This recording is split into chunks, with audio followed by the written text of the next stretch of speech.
ประเทศไทยให้ความรู้คู่ความสุข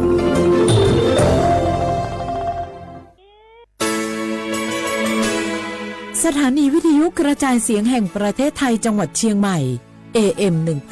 1476 กิโลเฮิรตซ์สถานีวิทยุภาคภาษาชาติพันธุ์แห่งเดียวในประเทศไทยที่มีความทันสมัยเชื่อถือได้สร้างอัตลักษณ์กลุ่มชาติพันธุ์สู่สากล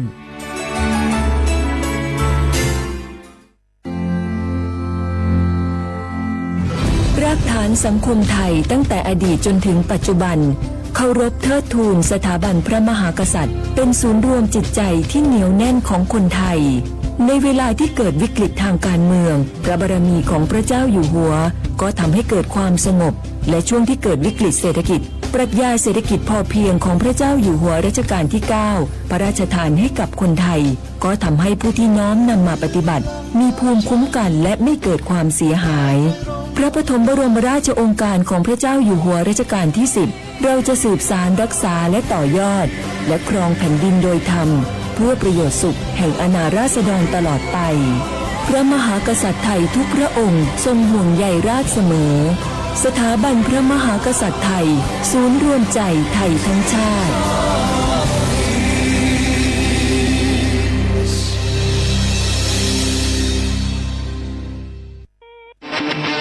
ในยุคที่เทคโนโลยีก้าวกระโดดโจรออนไลน์ก็ก้าวตามมาติด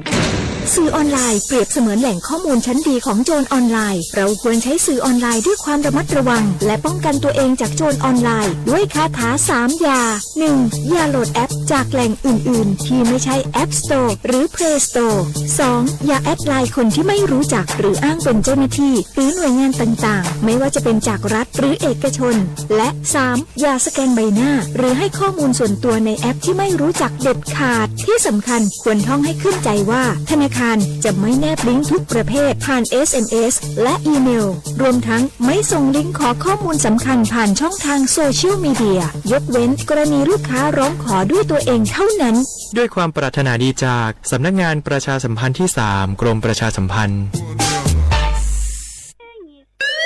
คุณผู้ฟังคะทุกวันนี้มิจฉาชีพมาในรูปแบบใหม่ๆมากมายที่เราอาจคาดไม่ถึงผมเนี่ยก็เคยโดนมิจฉาชีพโทรมาบอกว่าเป็นเพื่อนสนิทแล้วขอยืมเงินโชคดีนะที่เพื่อนคนนั้นอยู่ด้วยกันกับผมเลยรอดหนูก็เพิ่งโดนโทรมาบอกว่าเป็นตำรวจบอกว่าหนูมีคดีเกี่ยวข้องกับยาเสพติดแล้วก็ต้องโอนเงินไปเพื่อเคลียร์คดีโชคดีที่ตั้งสติแล้วก็ตรวจสอบก่อนไม่อย่างนั้นเงินเก็บหนูคงหายหมดแน่ๆเลยหากมีคนอ้างว่าเป็นเจ้าหน้าที่หรือให้โอนเงินอย่ารีบเชื่อต้องตรวจสอบข้อมูลกับหน่วยงานโดยตรงห้ามโอนเงินหรือให้ข้อมูลส่วนตัวเด็ดขาดและอย่าลืมนะคะว่าถ้าหากพบข้อความหรือโทรศัพท์แปลกๆให้แจ้งเจ้าหน้าที่ที่สายด่วน191หรือ1599เพื่อช่วยกันป้องกันและหยุดยั้งมิจฉาชีพค่ะร่วมด้วยช่วยกันเฝ้าระวังภัยรู้ทันมิจฉาชีพเพื่อความปลอดภัยของทุกคนด้วยความปรารถนาดีจากสำนักงานประชาสัมพันธ์ที่ 3 กรมประชาสัมพันธ์เชียร์ว่าบุกอามาสนใจลงโฆษณา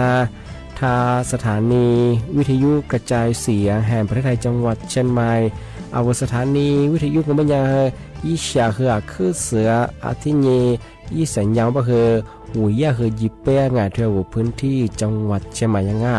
อาทิปัญญามาสนใจลงโฆษณาอยู่ช่องบัญญาติดต่อที่สวทเชียงใหม่ง่ายิบเบอร์โทรบัญญาคือ053-276-0685อาทิเย0922468579ง่า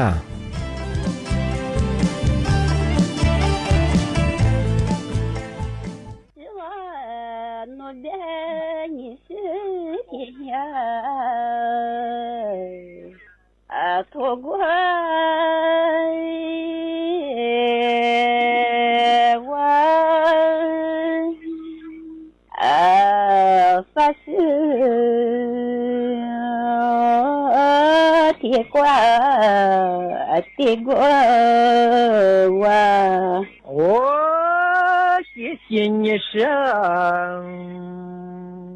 你我和我仨妻子过一多少来花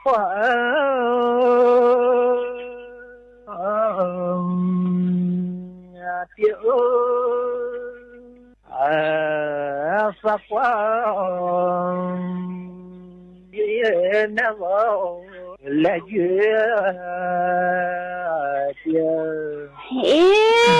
nhị xưa nó để phát triển rồi quay đủ rồi điều là quay thì ya quay đủ rồi là tiền谢谢你们，你我和子挂来着，你子挂来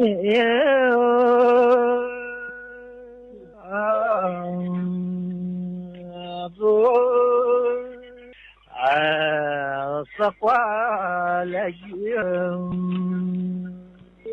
的毛三呀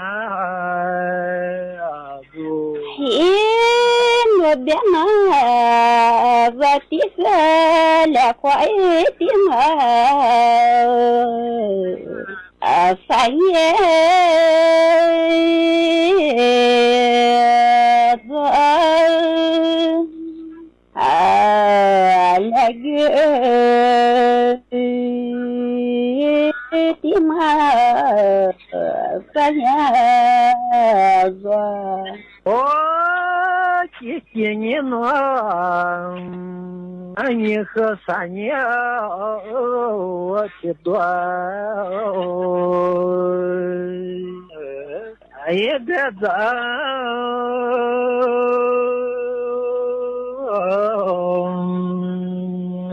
老。三呀也的苗，多钱了？你是我的三年是多，别在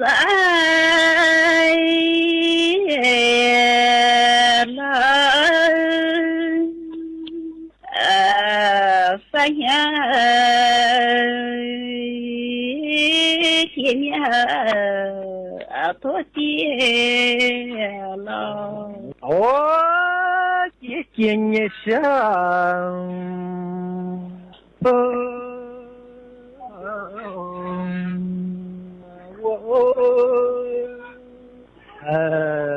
多天。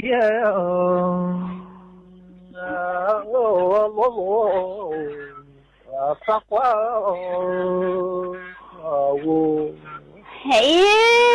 你是我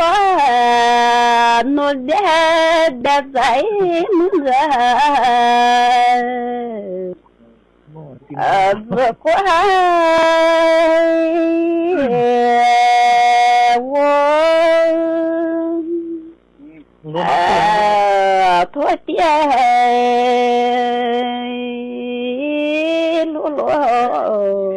哎呀，怪我！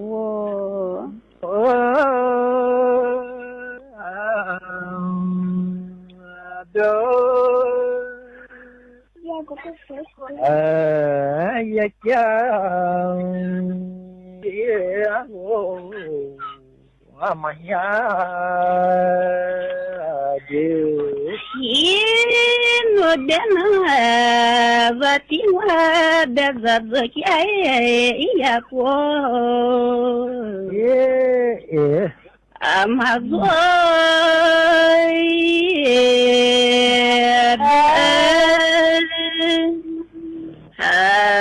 呀家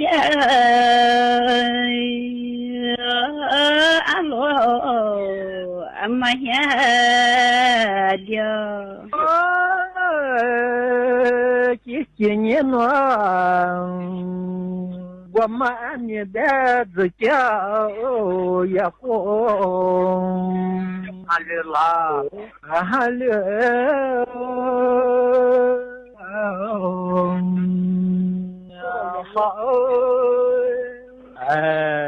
也讲也喽，你我。نودنا أنك ذكي بخا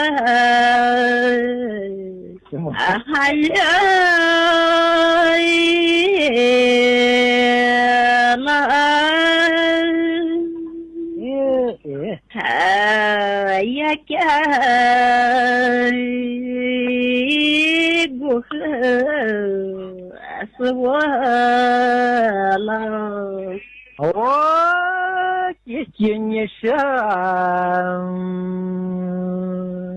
Ане бедзавя замой беня амаса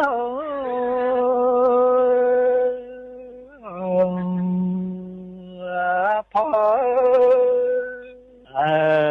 замай dinheiro macoco نودنا ذاتي زغا ما دنيا أي ماما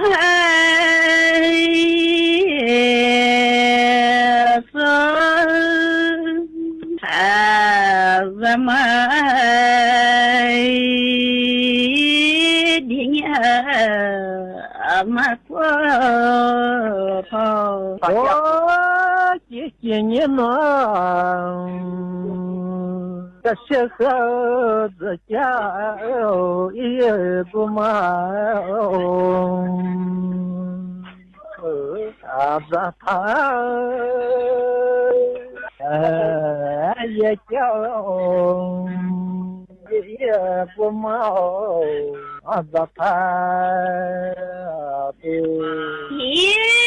نودنا أنك ذكي بما زتاي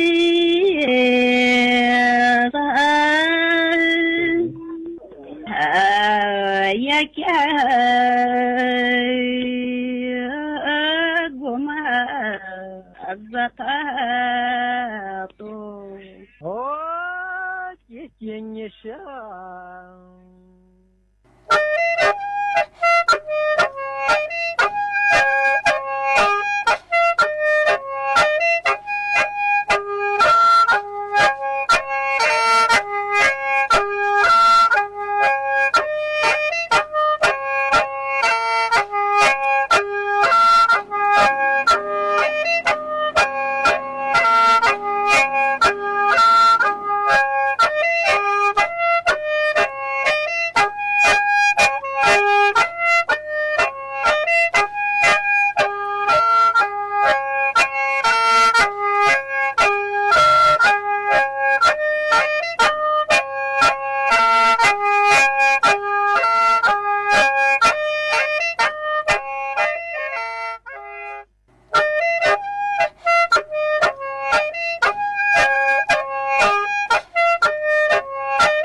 写话不啦，画画，那么题目乱啊，你莫画你啥么？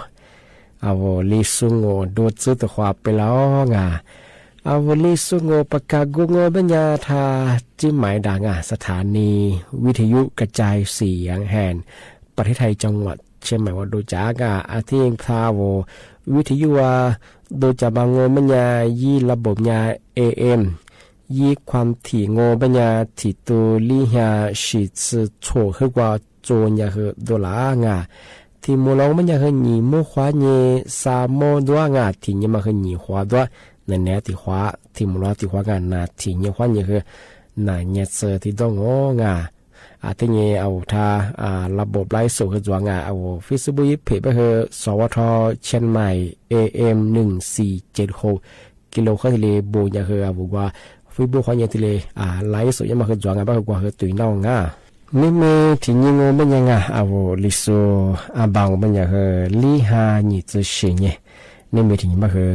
กาญิงอากาญิยุคนี่โตนี่จังหวะโค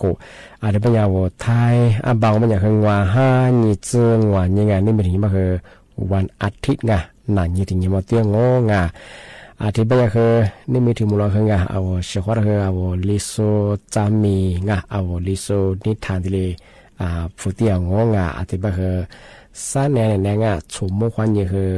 เจมัวคือความมุ่งหมายความชอบเอาว่าชอบว่านานาโซตัวนี้สุดแล้วคือบ่มชอบที่นี่คือมุสาบะคือเหมือนฮันลิจังไม่ชอบมาคือมาก็เดี๋ยวมาดูแลสุขภาพเยอะมาก็เดี๋ยวมาจำที่นี่คือนานาแบบยุ่งทุกอย่างกระทรวงสาธารณสุขแบบยุ่งเหมือนฮันลิจังคือโรคไข้หวัดใหญ่มาคือหนึ่งสาจื้อสาบังแบบคือมาคือที่นี่จำโมแบบยุ่งที่นี่เนี่ยในยังแบบคือเอาบาลาแบบคือเนตวัคซีนป้องกันคือโรคไข้หวัดใหญ่มาคือยี่ห้อก้าจะแบบปีขวาวพักการะโงแบบนี้หรือแบบว่าปีขวานุพันธ์หรือแบบคือยี่อาการมันจะก็ยังมาโรงแรมยังงอที่ก็ยังมาหน้าแบบยุ่งที่ก็ยังมาช่วยจุ่งที่นี่คือเชื่อใจมาเป็นแบบยุ่งปีขวาพอมาการะโงแบบคือปีขวาหนุ่มแบบงวมแบบมาพันธ์หรือแบบคือเอาเนตวัคซีนพอมาการะแบบงอยากการมันขึ้นอยากขึ้นหาสิ่งไงช่วยถ้าจะกระทบบ้างครับว่าสิ่งไหนมาข้าโซ่บ้างไงที่ว่าสมมติเป็นมั้งในสิ่งว่าสิพามการบ้างโนพันหนึ่งเลยบ้างเชื่อมันเกิดน่าดงมีอย่างนี้บ้างใครว่ายันบ้างเอาจันเนี่ยที่ว่ามีอะไรไงที่เชื่อมันบ้างเอาสมมติผู้สูงอายุยังไงที่ที่โรคประจำตัวตัวสูงน้ำอย่างสุดบ้างที่บุญมาที่เนี่ยเชื่อมีอะไรไงบ้างในไหนมาเอาเนสว่าสิป้องกันมาขวาการจุดบางงานมาถึงมาปีมาสักจุดช่างงานที่เป็นยังไงมาสานนั่นคือเอาลิโซจามีนี่ทำที่ผู้เที่ยวงานที่เป็นสนงานเนี่ยสมมุติว่านี่จิโมหรือความหมดความงานเขาว่าสวัสดีครับเอาเชื่อว่าขณะนี้ฝรั่งเอาลิโซจามีกว่าตาซาจามีมาแต่เพื่อบ่คือเด็กฝรั่งสู้จัวชงบ่คือเอาเชื่อว่างานเอาลิโซจามีกว่าตาซาจามีมาที่เด็กกันนาวงาน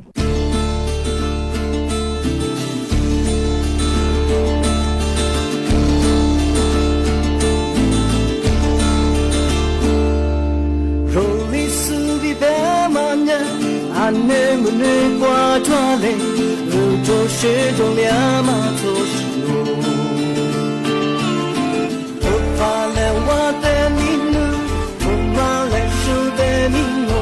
제빈 미비냐마 조시노 아차베타로 제파르 타로 이메테스 세자마 티즈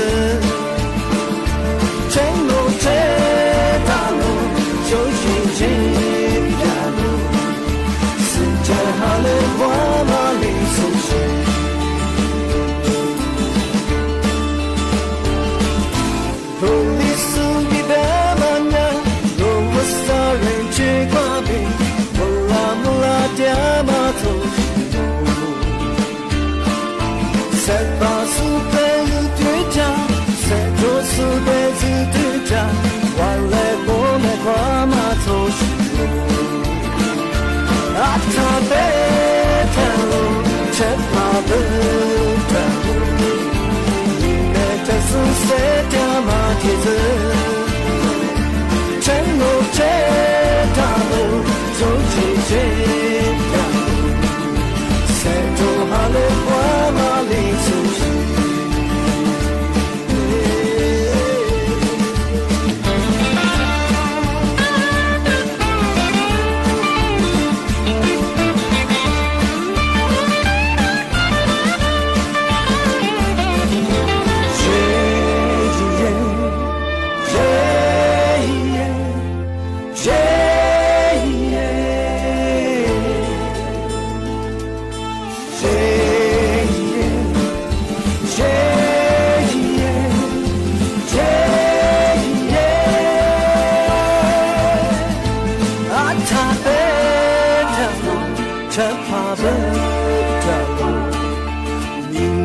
苏塞掉马蹄子，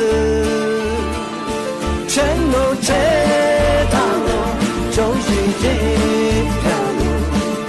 是在哈了花马里苏西，啊他的条路，才怕了条路，你那这苏塞掉马蹄子，真我这条路，就是这。哈了花马里苏西，是在哈了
这题句么呀？我听俺西帕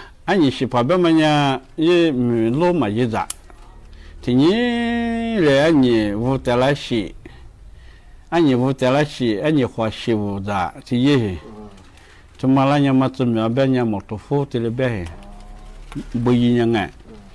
ไอ้ที่งอเบี้ยที่เหี้ยจอมาจออันนี้เบี้ยวอ๋อสักขวบปีอะไรที่สักขวบสิ่งจุกกะจะปีแล้วเนี่ยงูเสียอันนี้มาโดบละแล้วเนี่ยงูเสียมาชูได้一会儿吃了别的嘛行啊，谁别对人家那别嘛别去没吃嘛过，那所以年面嘛洗个面嘛你们多帮啊，天天嘛洗个，我人那个天天嘛加些，阿拉就是我家我咯，阿拉一直咋子嘛啊，我一家嘛忙哦，这个我一家嘛也最听面做事，每年说觉得了觉得了洗嘛。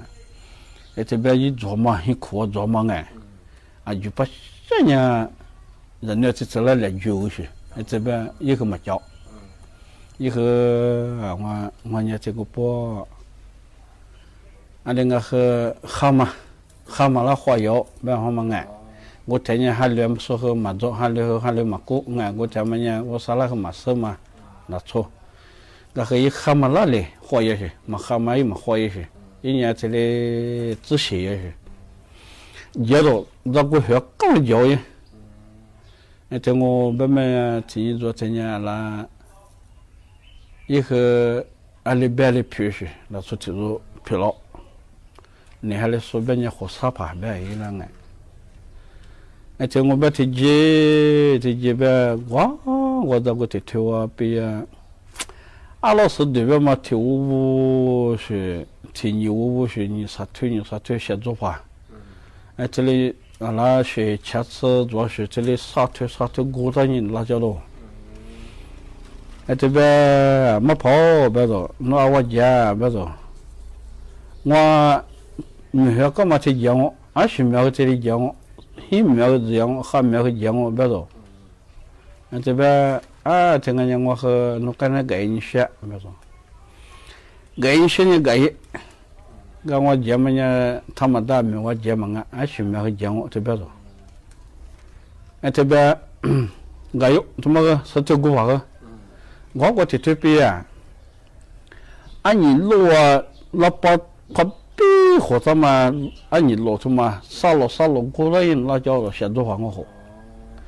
我们和嘛跑那你说是姐别说我女儿是姐别嘛应该和别们那没些都也是讲我别说啥嘛啥ali写起做去讲我别说你在我和改呀那干呢别说改讲我别说也你路老把头了嘛是路对了怎么和怎么别个我什么米哇在火辣嘛挺着做些这边改有一撮便宜我这特别阿米从妈妈去做嘛阿米烧做到比的学过的贵可我先下单呢不喝呗这边呢烧做些好别多我女儿这没干嘛讲我别多我没一来买那烧做这边多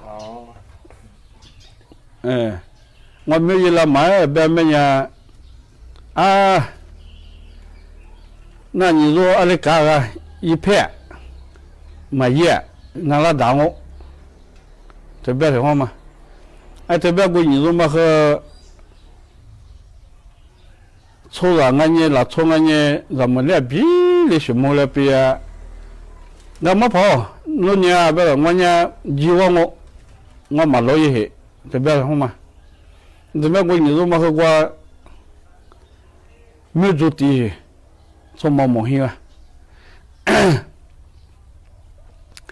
这边我们跑过嘛和家扶了他妈楼梯学过也拉10年嘛家扶了他妈楼梯呢结实跟那比我一出牌这条路摸去一出牌这条路摸比这条路嘛呢一来没跑那是假我女儿没晓干嘛讲呢这里边好嘛这边一出牌过你说嘛阿里干不干别你的话一来摸一去说过摩托车别嘛你是跑过去说嘛呢阿里边你嘛那的我一没跑去说嘛了一没跑过嘛呢我天嘛呢去火车爬这里边一没跑过嘛呢你也扶他妈路的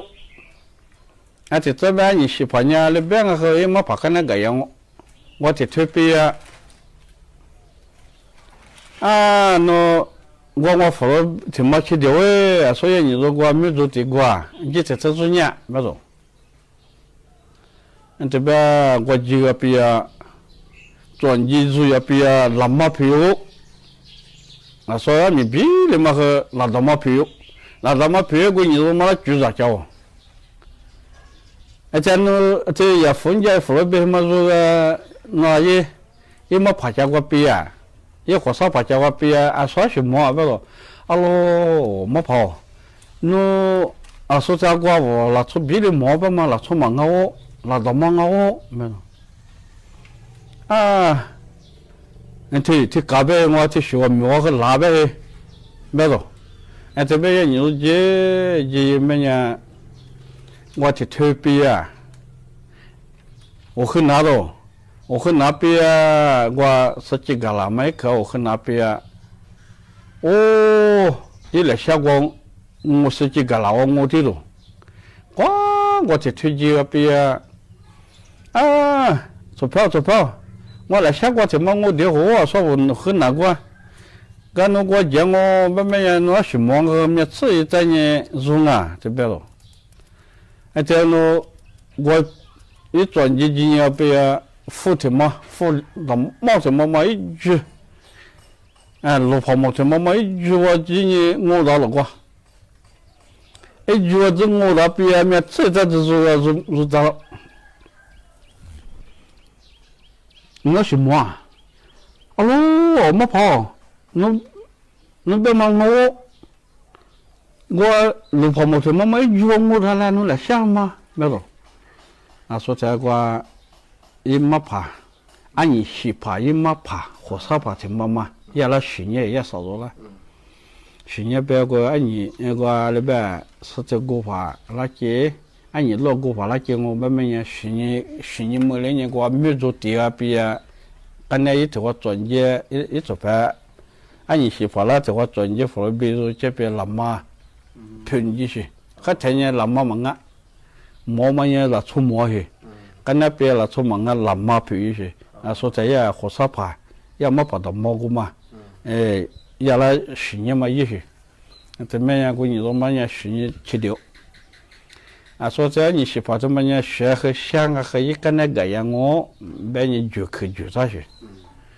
这边几个别个我都可怎么做到过，那可得夸做我别啊，我说菜还得带做了，这我找我这咋办情况嘛也你了，找我这咋办？啊，说这你媳妇那就说菜带吃一节做了。啊，我上午这咋做白呢？这边个说菜，咱们一口啊，火锅子个嘛，不全了嘛，全了嘛，特别大多哇。阿拉一年婆嘛，你们多多。你这边一年里边啊，说啥那个说这吃过是忙啊，听那你咯。阿拉好去的毛去抢嘛多，没跑那个我啦，就这嘛是穷啊嘛是吧？那我刚才搞了这嘛，那个嘛我呢，那个子穷了嘛，我和穷了嘛多的，那我刚搞这嘛，个嘛我呢，不多，那个嘛我这你搞了这我呢，不多，刚才别一追嘛，一追无嘛，好去个嘛啦掉了嘿，这么火烧跑这么啦，火烧跑什么呢？一追了。让我本身嘛，一去年嘛过嘛对的，一年只是提早年六提个年六年，火烧跑了绝，不然好嘛爱。这么样一追了个，你一追过嘛了嘛个你说，这花确实我弄我干个了家还，这边个做，你这边火烧跑嘛，那我就我在呢，我就是这俩还得这些话，啊我今年是唔到呢。个吃别的也没事了，特别那会儿跟那谁有的，这边一个嘛做呢，这么一点唔得了个，这边了，今年我这家了，哦啊，这次和人家还没训练嘛忙啊，阿里学节嘛忙啊，一说咱们一句咱们呢，火烧法我今年的我讲我白情况嘛。这么，今年在我家咯，3年2年我比那火烧法和这里边咯，我在我当我啊，一当我怎么欺负老多呢？当我怎么这样学这姑父老多，这当我啊，乖我头呢，带起伊啦，就带个去，这边头头那边呢，就带边那火烧法边大家伙了耶，这妈妈明做啥个了哎。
Kanye no mabe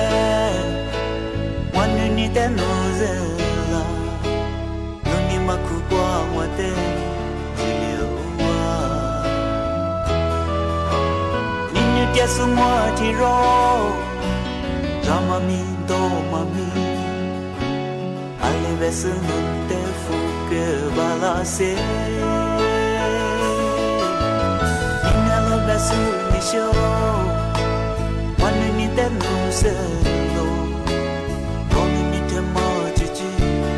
Uliowa Nini te sumwa tiro Chome la tiro aleve Aleve senu te mille de la se Mille ke madao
Chokoza tironga mi Yani jati lalo Ane besano te mille kedase Mille ke madao Tirola le Mille ke madao Tirola le Mille ke madao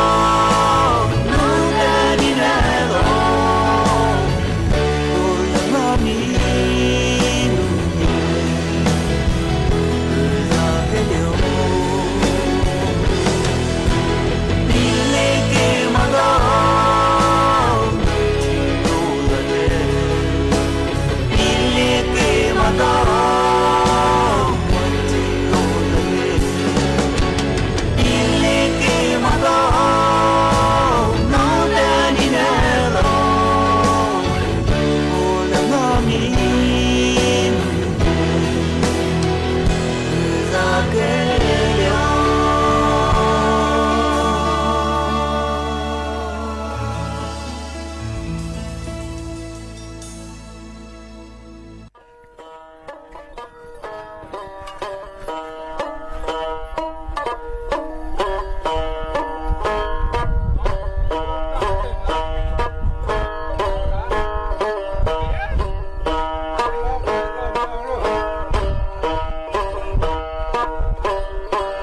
ระจายเสียงแห่งประเทศไทยและเครือข่ายทั่วประเทศเสนอข่าวต้นชั่วโมง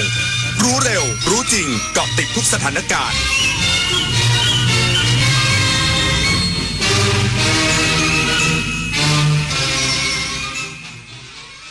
รับฟังข่าวต้นชั่วโมง 15 นาฬิกากับธราวุฒิวิชัยดิษฐ์ครับ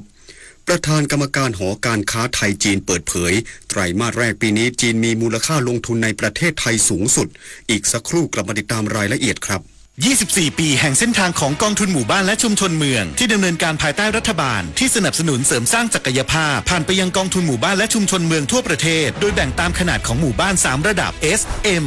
L เพื่อให้กองทุนมีอิสระและมีส่วนร่วมในการดำเนินงานงบประมาณให้เป็นไปตามความต้องการของคนส่วนใหญ่โครงการ SML ส่งตรงโอกาสถึงชุมชนโดยชุมชนเพื่อชุมชนเกิดเป็นอาชีพสร้างรายได้และเป็นรากฐานในการดำเนินชีวิตอย่างมั่นคงสำนักงานกองทุนหมู่บ้านและชุมชนเมืองแห่งชาติ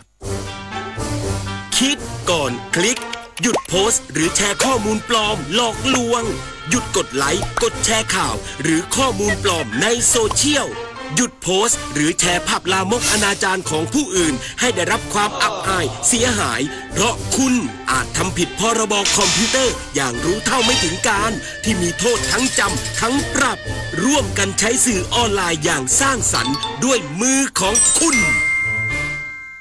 ขอเชิญพุทธศาสนิกชนและผู้มีจิตศรัทธานมัสการพระสมเด็จองค์ปฐมพระพุทธเมตตาณวัดเทพประธานอธิพรอำเภอสอยดาวจังหวัดจันทบุรีพระพุทธรูปนินรัตนองค์แรกและองค์เดียวในโลกสร้างขึ้นเพื่อถวายเป็นพุทธบูชาและเป็นพระราชกุศลแด่ในหลวงรัชกาลที่ 9เนื่องในโอกาสพระราชพิธีมหามงคลเฉลิมพระชนมพรรษา7 รอบ 5 ธันวาคม 2554ร่วมเป็นส่วนหนึ่งในการสืบสานศิลปะพุทธศาสนาแห่งภาคตะวันออกสักการะได้แล้ววันนี้คนชอบตื่นเช้าฟังข่าวตอนเช้าให้ทุกเช้ามีสาระตีของร้องข่าวสื่อสารตรงถึงชาวบ้านในทุกพื้นที่ผ่านหอกระจายข่าวทั่วไทยจากการจับมือกันแน่นของกรมประชาสัมพันธ์และกระทรวงมหาดไทยออกอากาศทุกวันเวลา 6:30 น.ถึง 6:45 น.ในรายการข่าวยามเช้า FM 92.5 เมกะเฮิรตซ์ทางสถานีวิทยุกระจายเสียงแห่งประเทศไทยและเครือข่ายทั่วประเทศประธานกรรมการหอการค้าไทยจีนเปิดเผยไตรมาสแรกปีนี้จีนมีมูลค่าลงทุนในประเทศไทยสูงสุดทำให้ตลาดแรงงานไทยมีความต้องการบุคลากรด้านภาษาจีนจำนวนมากเสนอเสริมสร้างความร่วมมือทางการศึกษาไทยจีนสร้างคนตอบโจทย์อนาคตของทั้งสองประเทศนายณรงค์ศักดิ์พุทธพรมงคลประธานกรรมการหอการค้าไทยจีนกล่าวในงานมหกรรมการศึกษาไทยจีนในโอกาสเฉลิมฉลองครบรอบ 50 ปีการสถาปนาความสัมพันธ์ทางการทูตระหว่างไทยจีนว่าตลอดระยะเวลา 50 ปีที่ผ่านมาความสัมพันธ์ระหว่างไทยจีนเติบโตอย่างมั่นคงและแน่นแฟ้นครอบคลุมด้านเศรษฐกิจการค้าการลงทุนวัฒนธรรมการท่องเที่ยวและการศึกษาซึ่งเป็นรากฐานของการพัฒนาประเทศจากข้อมูลของ BOI ระบุว่าจีนเป็นแหล่งที่มาของการลงทุนจากต่างประเทศในระดับต้นๆของไทยติดต่อกันมาหลายปี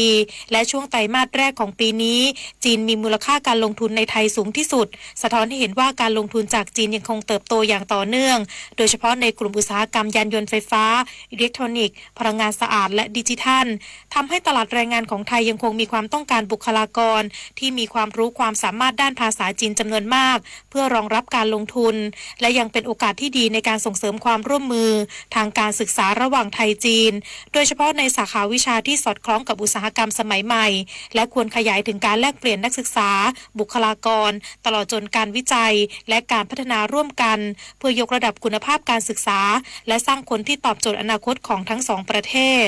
นิตยาคุณสิมรายงานค่ะ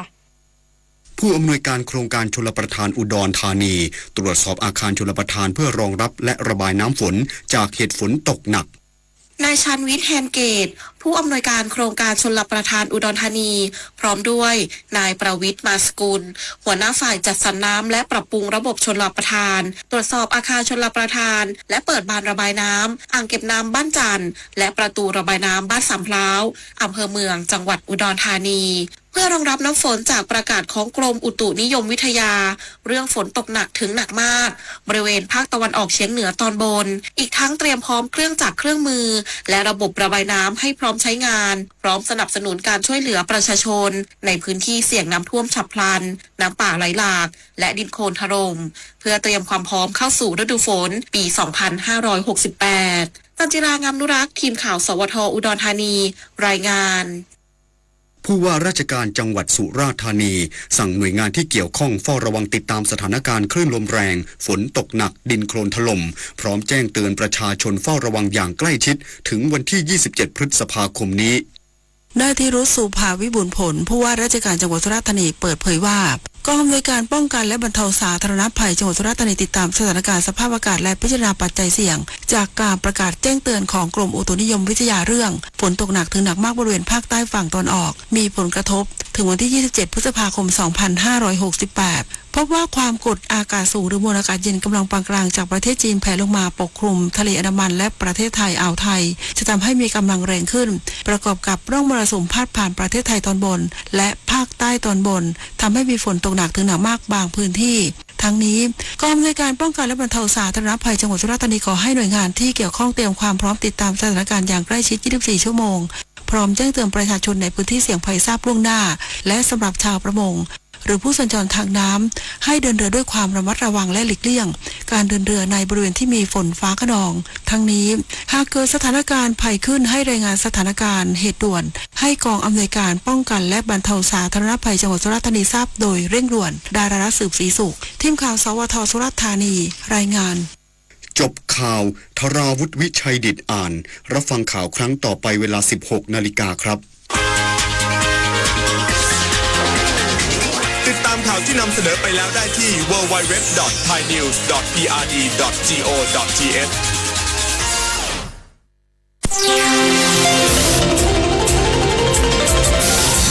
วิทยุแห่งประเทศไทยให้ความรู้คู่ความสุข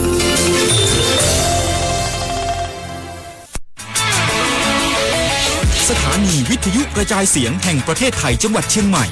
FM 93.25 เมกะเฮิรตซ์ผู้นำด้านข่าวสารในจังหวัดเชียงใหม่โดยเน้นการมีส่วนร่วมของภาครัฐภาคเอกชนและเครือข่ายภาคประชาชนในพื้นที่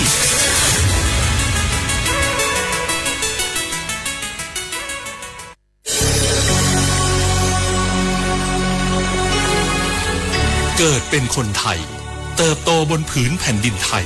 จงภูมิใจในความเป็นไทยชาติไทยเรานั้นนับเป็นชาติที่มีความเป็นมาเก่าแก่ยาวนานเรามีภาษาวัฒนธรรมและมีสิ่งต่างๆที่เป็นเอกลักษณ์ให้เราได้ภาคภูมิใจในความเป็นคนไทยเราควรเห็นคุณค่าและมีความรักชาติหวงแหนแผ่นดินอันเป็นมรดกของบรรพชน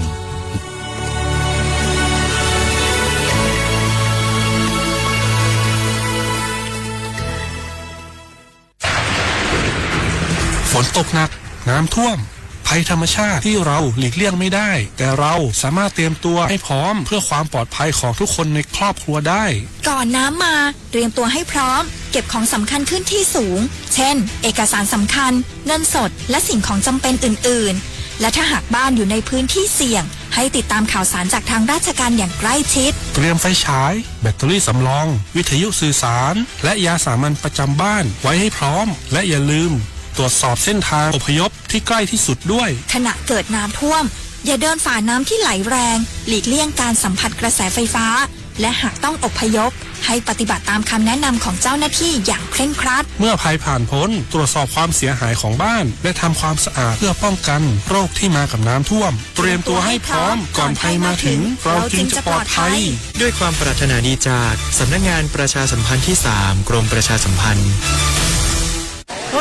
มันนักขนาดนั้นเลยกับพ่อล่าพอร้องพอเหรอปะเจือหลังหลันแต่ปะดีมาอดมาอวยหน่อยเจ้ลองจ้ำพลมาทักเตี้ยเอาพ่อล่าเนี่ยเฮาหลับหูตัวพองกะเจ้อย่าไปลืมเนอะวันจันทร์เปิ่นขึ้นไปตรวจสุขภาพงดเขางดน้ำหลัง2 ทุ่มเนอะโอ้เกือบลืมเหมือนกันนะกะดีเหมือนกันนะหูนี่รู้สึกปวดหลังปวดไหล่จะให้หมอเป็นจับเส้นสักกั๊ ว่าแต่ว่าแก้วมันจะไปก็หาน้องขี่มันไปละปีที่แล้วอิดออดถ้าปีนี้บ่ไปจะด่าสกรรมเหรอเดี๋ยวเป็นนั่นเป็นนี่กินเข้ากับก่อยตรงเวลาผู้หมอสั่งถ้าจะเจือพ้องเอ้าแล้วกับวันนี้มันไปไหนนี่บ่เดียวนี่ปุ่นน่ะน้องฮือมันไปห้องเจ้ามูไม่ยกของปุ่นน่ะตากันมาปุ่นละไปดีฮือมูที่เพิ่นแข็งแรงจัดการคนเฮาคนเถิบอย่างเจ้นี่ลิกนี่มันหาแล้วกันเด้กายพร้อมใจพร้อมเพื่อสุขภาพที่ดีปรารถนาดีจากสำนักงานประชาสัมพันธ์ที่3กรมประชาสัมพันธ์ค่ะในยุคที่เทคโนโลยีก้าวกระโดดโจรออนไลน์ก็ก้าวตามมาติดสื่อออนไลน์เปรียบเสมือนแหล่งข้อมูลชั้นดีของโจรออนไลน์เราควรใช้สื่อออนไลน์ด้วยความระมัดระวังและป้องกันตัวเองจากโจรออนไลน์ด้วยคาถา3อย่า 1. อย่าโหลดแอปจากแหล่งอื่นๆที่ไม่ใช่ App Store หรือ Play Store 2. อย่าแอดไลน์คนที่ไม่รู้จักหรืออ้างเป็นเจ้าหน้าที่หรือหน่วยงานต่างๆไม่ว่าจะเป็นจากรัฐหรือเอกชนและ 3. อย่าสแกนใบหน้าหรือให้ข้อมูลส่วนตัวในแอปที่ไม่รู้จักเด็ดขาดที่สำคัญควรท่องให้ขึ้นใจว่าธนาคารจะไม่แนบลิงก์ทุกประเภทผ่าน SMS และอีเมลรวมทั้งไม่ส่งลิงก์ขอข้อมูลสำคัญผ่านช่องทางโซเชียลมีเดียยกเว้นกรณีลูกค้าร้องขอด้วยตัวเองเท่านั้นด้วยความปรารถนาดีจากสำนักงานประชาสัมพันธ์ที่3กรมประชาสัมพันธ์สนใจโฆษณาผ่านช่องทางสถานีวิทยุกระจายเสียงแห่งประเทศไทยจังหวัดเชียงใหม่ให้ความรู้คู่ความสุขฟังชัดสัญญาณไกลครอบคลุมพื้นที่จังหวัดเชียงใหม่ติดต่อที่สวทเชียงใหม่053-276-068และ092-246-8579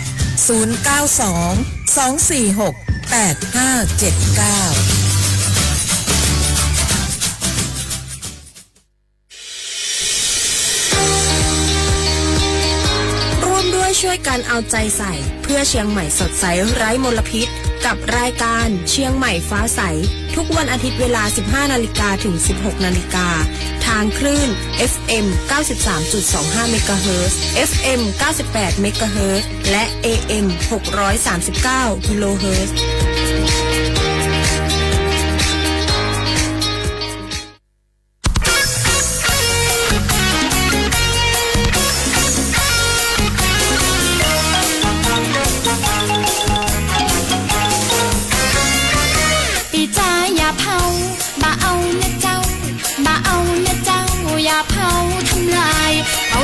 เอาหน้าภูเขาป่าไม้ฝุ่นพันกระจายอันตรายแต่เนิ่นช่วยกันนะมาช่วยกันนะช่วยกันนะ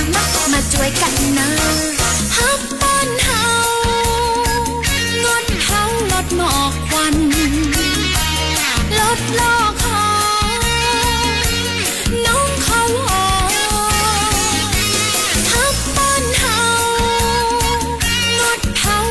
อกควันลดโลกของน้องเขานะเฮามาช่วยกันพี่เบิ้มอบต.พี่ปอพี่ดำพี่สีพี่น้ำเฮามาช่วยกันน้าปานยายปอน้าชูลุงกำนันช่วยลดหมอกควันร่วมมือกันนะเจ้าร่วมมือกันนะเจ้า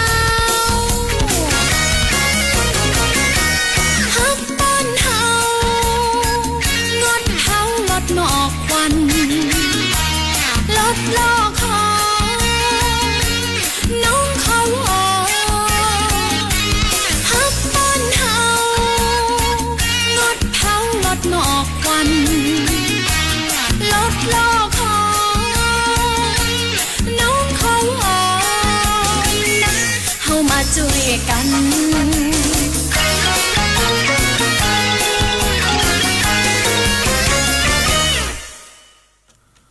สวัสดีครับคุณผู้ฟังทุกท่านนะครับขอต้อนรับผู้ฟังเข้าสู่รายการ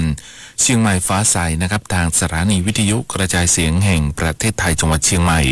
วันนี้พบกับผมนะครับจลัดคณยัตผู้ดำเนินรายการท่านผู้ฟังก็สามารถที่จะติดตามรับฟังรายการเชียงใหม่ฟ้าใสได้นะครับทุกวันอาทิตย์ตั้งแต่เวลา 15 นาฬิกาถึง 16 นาฬิกาวันนี้ก็มาพบกันนะครับในวันอาทิตย์ ที่ 25 พฤษภาคม 2568 ทางรายการนะครับก็มีเรื่องราวข่าวสารต่างๆที่นำมาให้ท่านผู้ฟังได้ติดตามรับฟังกันซึ่งในช่วงนี้นะครับหลายๆพื้นที่ก็มีฝนนะครับที่ตกลงมาอย่างต่อเนื่องนะครับก็โปรดระมัดระวังนะครับในเรื่องของการขับขี่ในช่วงที่มีฝนตกด้วยนะครับไปดูในส่วนของการพยากรณ์อากาศกันก่อนนะครับว่าในช่วงนี้สภาพอากาศเป็นอย่างไรกันบ้างนะครับซึ่งตั้งแต่เช้าเป็นต้นมานะครับในพื้นที่อำเภอเมืองแล้วก็หลายๆพื้นที่นะครับก็มีฝนตกลงมาอย่างต่อเนื่องนะครับก็ต้องระมัดระวังนะครับในเรื่องของน้ำท่วมฉับพลันแล้วก็น้ำป่าไหลหลากด้วยนะครับในส่วนของการพยากรณ์อากาศนะครับของทางศูนย์อุตุนิยมวิทยาภาคเหนือก็ได้มีการพยากรณ์อากาศนะครับในช่วงเวลา 12 นาฬิกาวันนี้ถึง 12 นาฬิกาวันพรุ่งนี้ซึ่งลักษณะอากาศโดยทั่วไปนะครับภาคเหนือมีฝนตกหนักแล้วก็มีฝนตกมากบางแห่งก็ขอให้ประชาชนนะครับระวังอันตรายจากฝนตกหนักถึงหนักมากแล้วก็ฝนที่ตกสะสมซึ่งอาจจะทำให้เกิดน้ำท่วมฉับพลันแล้วก็น้ำป่าไหลหลากได้แล้วก็ดินโคลนถล่มโดยเฉพาะในพื้นที่ลาดเชิงเขาใกล้ทางน้ำไหลผ่านแล้วก็พื้นที่ลุ่มก็ควรที่จะหลีกเลี่ยงนะครับการเดินทางผ่านบริเวณที่มีฝนฟ้าคะนองแล้วก็เส้นทางที่มีปัญหาน้ำท่วมซ้ำซากโดยเฉพาะในพื้นที่ลุ่มต่ำซึ่งอาจจะเกิดน้ำท่วมขังในระยะสั้นได้สำหรับเกษตรกรนะครับก็ควรที่จะเตรียมการป้องกันโดยการปรับปรุงระบบทางระบายน้ำในแปลงเพาะปลูกเพื่อลดผลกระทบและก็ความเสียหายที่อาจจะเกิดขึ้นกับผลผลิตทางการเกษตรและก็สัตว์เลี้ยงทางนี้นะครับเนื่องจากร่องมรสุมพาดผ่านภาคกลางตอนล่างภาคตะวันออกภาคใต้ตอนบนประกอบกับมรสุมตะวันตกเฉียงใต้ที่พัดปกคลุมทะเลอันดามันประเทศไทยแล้วก็อ่าวไทยมีกำลังปานกลางนะครับในส่วนของภาคเหนือตอนบนนะครับมีฝนฟ้าคะนอง80%ของพื้นที่แล้วก็มีฝนตกหนักถึงหนักมากบางแห่งบริเวณจังหวัดแม่ฮ่องสอนเชียงใหม่เชียงรายลำพูนลำปางพะเยาน่านแล้วก็แพร่อุณหภูมิสูงสุดนะครับอยู่ที่ 30-34 องศาเซลเซียสอุณหภูมิต่ำสุดนะครับอยู่ที่ 23-25 องศาเซลเซียสนะครับนี่ก็เป็นเรื่องราวนะครับเกี่ยวกับการพยากรณ์อากาศนะครับของทางศูนย์อุตุนิยมวิทยาภาคเหนือนะครับในช่วงนี้ก็ต้องระมัดระวังนะครับในเรื่องของฝนตกหนักนะครับแล้วก็ในส่วนของทางศูนย์อุตุนิยมวิทยาภาคเหนือนะครับก็มีการคาดการณ์นะครับว่าเรื่องของฝนตกหนักถึงหนักมากนี้นะครับจะมีผลกระทบไปจนถึงวันที่ 27 พฤษภาคม 2568 นะครับก็หลายๆพื้นที่นะครับในช่วงนี้ก็ได้รับผลกระทบนะครับในเรื่องของฝนตกหนักแล้วก็ฝนที่ตกสะสมก็ทำให้เกิดน้ำท่วมฉับพลันแล้วก็น้ำป่าไหลหลากได้นะครับซึ่งในช่วงเช้าที่ผ่านมานะครับที่อำเภอหางดงจังหวัดเชียงใหม่นะครับก็ได้มีการแจ้งเตือนนะครับพี่น้องประชาชนในการขนย้ายสิ่งของขึ้นที่สูงนะครับซึ่งทางเทศบาลตำบลหางดงอำเภอหางดงจังหวัดเชียงใหม่นะครับก็ได้มีการแจ้งเตือนพี่น้องประชาชนมีการขนย้ายสิ่งของขึ้นที่สูงนะครับซึ่งทางเทศบาลตำบลหางดงอำเภอหางดงจังหวัดเชียงใหม่นะครับก็ได้มีการประกาศเตือนขนย้ายสิ่งของขึ้นที่สูงในช่วงเวลา 9:30 นาทีซึ่งเจ้าหน้าที่ก็ได้มีการตรวจสอบปริมาณน้ำในลำน้ำแม่ท่าช้างก็พบว่ามีปริมาณสูงแล้วก็มีแนวโน้มที่จะเกิดการล้นตลิ่งหากพื้นที่ต้นน้ำยังคงเกิดฝนตกอย่างต่อเนื่องนะครับซึ่งทางเทศบาลตำบลหางดงนะครับได้มีการแจ้งเตือนประชาชนในพื้นที่ของตำบลหางดงที่อยู่ในที่ลุ่มต่ำใกล้ลำน้ำแม่ท่าช้างหรือลำน้ำสาขาและก็แหล่งน้ำธรรมชาติโปรดขนย้ายสิ่งของขึ้นที่สูงเพื่อที่จะป้องกันความเสียหายที่อาจจะเกิดขึ้นจากเหตุดังกล่าวนะครับก็สามารถที่จะติดตามรับฟังการพยากรณ์อากาศและก็การแจ้งเตือนอย่างต่อเนื่องด้วยนะครับซึ่งหากได้รับผลกระทบจากเหตุฝนตกหนักหรือฝนตกสะสมน้ำล้นตลิ่งเข้าท่วมที่อยู่อาศัยก็สามารถที่จะขอรับการสนับสนุนกระสอบทรายหรือ ต้องการความช่วยเหลือเร่งด่วนก็สามารถที่จะติดต่อนะครับงานป้องกันและบรรเทาสาธารณภัยงานกู้ชีพกู้ภัยเทศบาลตำบลหางดงนะครับที่หมายเลขโทรศัพท์05344154430534415573ได้ตลอด24ชั่วโมงนะครับนี่ก็เป็นในส่วนของทางอำเภอหางดงจังหวัดเชียงใหม่นะครับที่ได้มีการแจ้งเตือนพี่น้องประชาชนนะครับในเรื่องของขนย้ายสิ่งของขึ้นที่สูงนะครับเพื่อที่จะป้องกันเรื่องของน้ำท่วมที่เกิดขึ้นนะครับในส่วนของระดับน้ำนะครับไปดูระดับน้ำแม่น้ำปิงกันนะครับในช่วง 15 นาฬิกาที่ผ่านมานะครับที่จุด P67 นะครับบ้านแม่แต่สันทรายจังหวัดเชียงใหม่นะครับระดับน้ำนะครับก็อยู่ที่99เซนติเมตรนะครับซึ่งระดับตลิ่งนะครับก็อยู่ที่3เมตรนะครับที่จุด P1 สะพานนวรัตน์อำเภอเมืองจังหวัดเชียงใหม่ระดับน้ำนะครับอยู่ที่1เมตร95เซนติเมตรนะครับระดับตลิ่งนะครับอยู่ที่3เมตร70เซนติเมตรนะครับซึ่งแนวโน้มนะครับก็มีระดับลดลงนะครับในช่วงชั่วโมงที่ผ่านมานะครับจำนวน2เซนติเมตรนะครับนี่ก็เป็นเรื่องของระดับแม่น้ำปิงนะครับในช่วงเวลา 15 นาฬิกาที่ผ่านมานะครับซึ่งในส่วนของการเตรียมความพร้อมต่างๆนะครับในส่วนของทางผู้ว่าราชการจังหวัดเชียงใหม่นะครับก็ได้มีการแจ้งเตือนนะครับแล้วก็ให้ทุกหน่วยงานนะครับช่วยกันดูแลเรื่องของความสะอาดตะแกรงฝาท่อระบายน้ำบนถนนทุกสายให้สะอาดนะครับอย่าให้มีสิ่งอุดตันก็จะช่วยลดโอกาสนะครับในการเกิดน้ำรอระบายได้มากนะครับก็หลายๆพื้นที่นะครับก็มีน้ำท่วมซ้ำซากนะครับก็อาจจะเกิดจากฝนที่ตกอย่างต่อเนื่องนะครับระบายไม่ทันแล้วก็มีพวกสิ่งของขยะเศษกิ่งไม้ต่างๆนะครับในการไปอุดตันท่อระบายต่างๆนะครับก็ต้องดูแลช่วยกันนะครับเก็บขยะ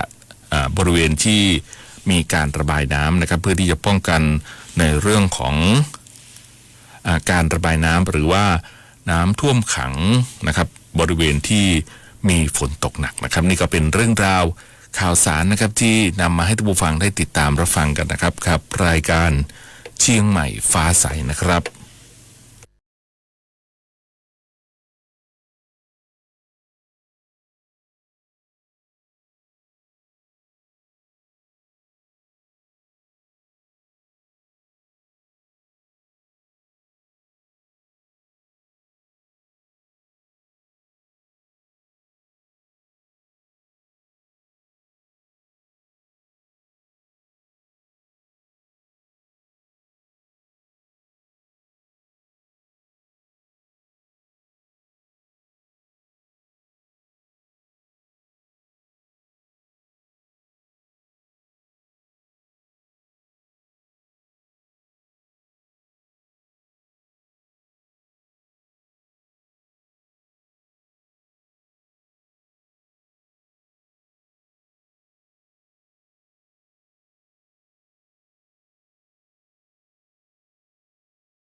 กลับเข้าสู่รายการเชียงใหม่ฟ้าใสนะครับทางสถานีวิทยุกระจายเสียงแห่งประเทศไทยจังหวัดเชียงใหม่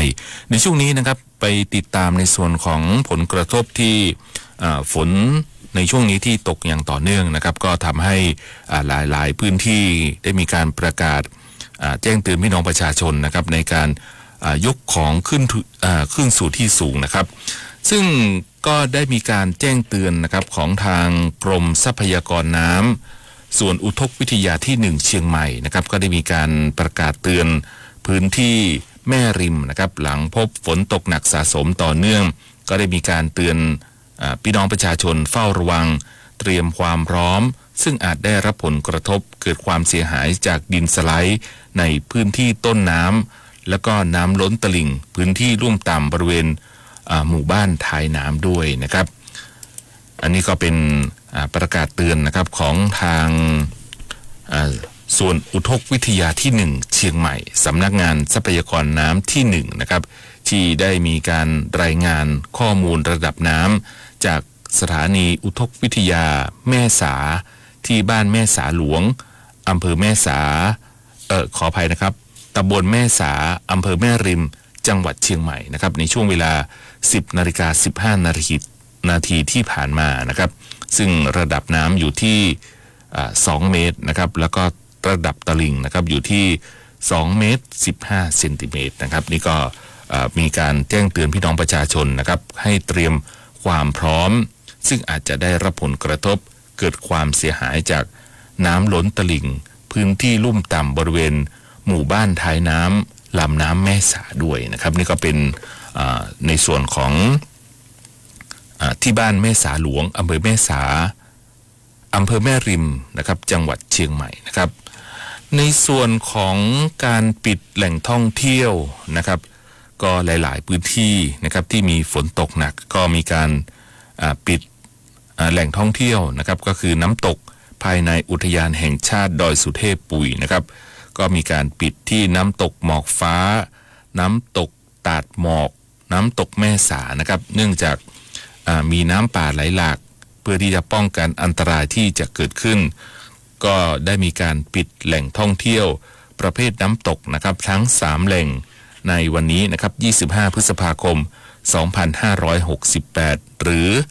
จนกว่าสถานการณ์จะเข้าสู่สภาวะปกติด้วยนะครับก็ได้มีการแจ้งเตือนพี่น้องประชาชนที่อาศัยอยู่ริมลำห้วยที่ไหลจากพื้นที่อุทยานแห่งชาติดอยสุเทพปุ๋ยเฝ้าระวังการเกิดภัยพิบัติน้ำท่วมฉับพลันแล้วก็น้ำป่าไหลหลากได้นะครับแล้วก็ได้มีการแจ้งเตือนนะครับทางสำนักงานทรัพยากรน้ำแห่งชาติภาค1ก็ได้มีการประเมินวิเคราะห์สถานการณ์พื้นที่เสี่ยงน้ำหลากภาคเหนือนะครับในวันนี้25 พฤษภาคม 2568 นะครับซึ่งข้อมูลที่ใช้นะครับในการวิเคราะห์จากดัชนีความชุ่มชื้นของดินหรือ API และก็ฝนคาดการล่วงหน้าจากสถาบันสารสนเทศทรัพยากรน้ำแห่งชาติโดยมีพื้นที่เสี่ยงน้ำหลากตามจังหวัดและก็อำเภอดังต่อไปนี้นะครับในส่วนของจังหวัดเชียงใหม่นะครับที่มีความเสี่ยงสูงอยู่ที่อำเภอจอมทองนะครับที่ตำบลบ้านหลวงจังหวัดเชียงใหม่ที่ตำบลแม่นะอำเภอเชียงดาวจังหวัดเชียงใหม่ที่ตำบลโป่งทุ่งอำเภอดอยเต่าจังหวัดเชียงใหม่ที่ตำบลโป่งน้ำร้อนอำเภอฝางจังหวัดเชียงใหม่ที่ตำบลป่าไหนอำเภอพร้าวจังหวัดเชียงใหม่ที่ตำบลช้างเครื่องอำเภอแม่แจ่มที่ตำบลแม่นาจรอำเภอแม่แจ่มที่ตำบลบ้านช้างอำเภอแม่แตงที่ตำบลศพเปิงอำเภอแม่แตงที่ตำบลอินทขินอำเภอแม่แตงตำบลแม่วินอำเภอแม่วางตำบลบ้านหลวงอำเภอแม่อายตำบลแม่อายอำเภอแม่อายตำบลบ้านแมอำเภอสันปะตองตำบลบ้านปงอำเภอหางดงตำบลแม่ตื่นอำเภออมก๋อยตำบลศพโขงอำเภออมก๋อยนะครับซึ่งก็มีการเตือนนะครับพี่น้องประชาชนที่อยู่ในบริเวณพื้นที่เสี่ยงดังกล่าวให้มีการติดตามนะครับข้อมูลข่าวสารสถานการณ์ฝนแล้วก็น้ำหลากจากหน่วยงานที่เกี่ยวข้อง ในพื้นที่อย่างใกล้ชิดด้วยนะครับนี่ก็เป็นเรื่องของพื้นที่นะครับในพื้นที่เสี่ยงน้ำหลากนะครับในส่วนของภาคเหนือนะครับในวันที่ 25 พฤษภาคม 2568 นี้นะครับนี่ก็เป็นเรื่องราวข่าวสารนะครับที่นำมาให้ท่านผู้ฟังได้ติดตามรับฟังกันนะครับกับรายการเชียงใหม่ฟ้าใสนะครับ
ฟ้าใสนะครับทางสถานีวิทยุกระจายเสียงแห่งประเทศไทยจังหวัดเชียงใหม่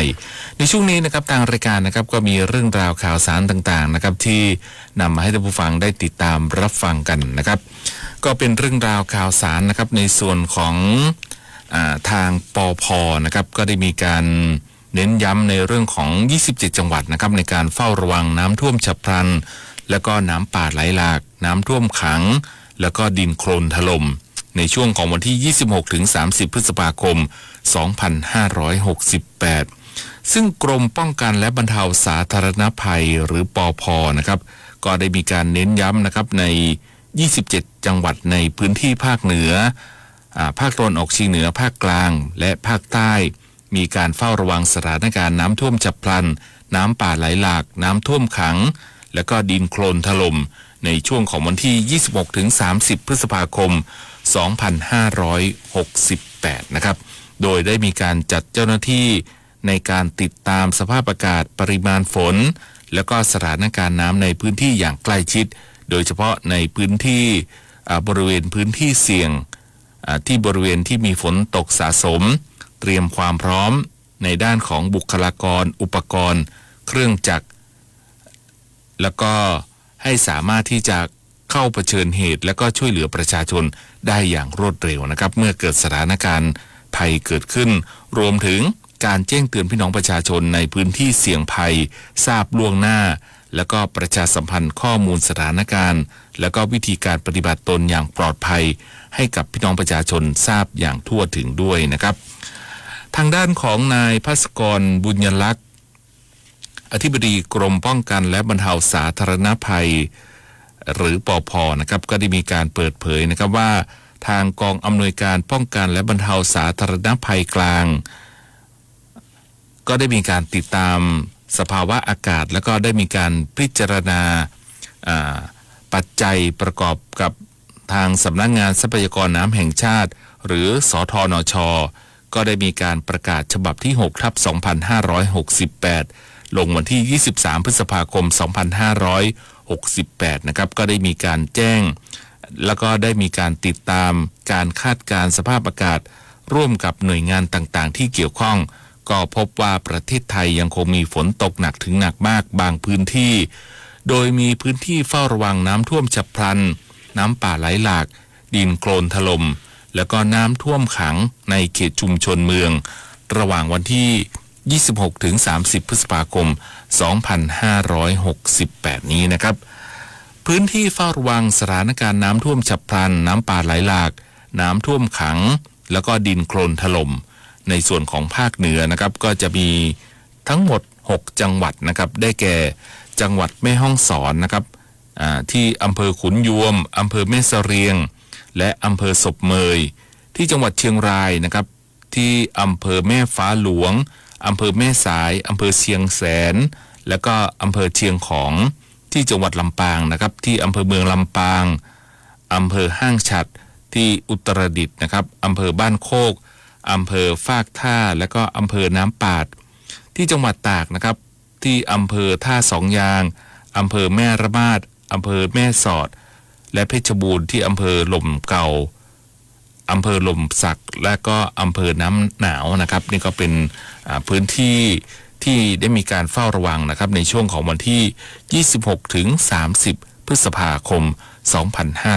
2568นะครับที่ได้มีการเฝ้าระวังเรื่องของน้ำท่วมฉับพลันแล้วก็น้ำป่าไหลหลากน้ำท่วมขังแล้วก็ดินโคลนถล่มด้วยนะครับนี่ก็เป็นเรื่องราวข่าวสารนะครับที่นำมาให้ท่านผู้ฟังได้ติดตามรับฟังกันนะครับกับรายการเชียงใหม่ฟ้าใสนะครับ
การเชียงใหม่ฟ้าใสนะครับทางสถานีวิทยุกระจายเสียงแห่งประเทศไทยจังหวัดเชียงใหม่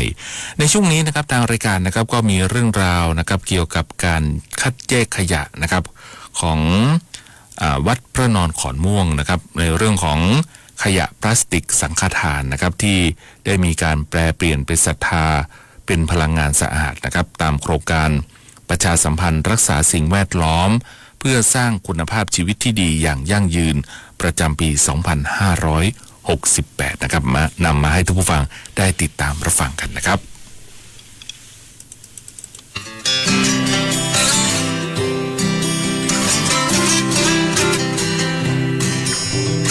ขยะอาจดูไร้ค่าในสายตาใครหลายคนถูกทิ้งลอยไปตามแม่น้ำลำคลองบ้างก็นำไปเผากลายเป็นฝุ่นพิษสร้างผลกระทบต่อสุขภาพและสิ่งแวดล้อมแต่ที่วัดพระนอนขอนม่วงอำเภอแม่ริมจังหวัดเชียงใหม่ขยะกลับกลายเป็นของมีค่าถูกแปลเปลี่ยนเป็นสังฆทานรูปแบบใหม่คือศรัทธาที่เกิดจากความร่วมมือของชาวบ้านในการคัดแยกรวบรวมและมอบขยะพลาสติกเหล่านี้เพื่อถวายวัดด้วยหัวใจศรัทธาเริ่มต้นของการคัดแยกขยะแล้วก็มาแปลขยะให้เป็นพลังงานแล้วก็จัดการขยะให้มันถูกต้องเนี่ยมันเริ่มจากที่ในวัดเรามีขยะเป็นจำนวนมาก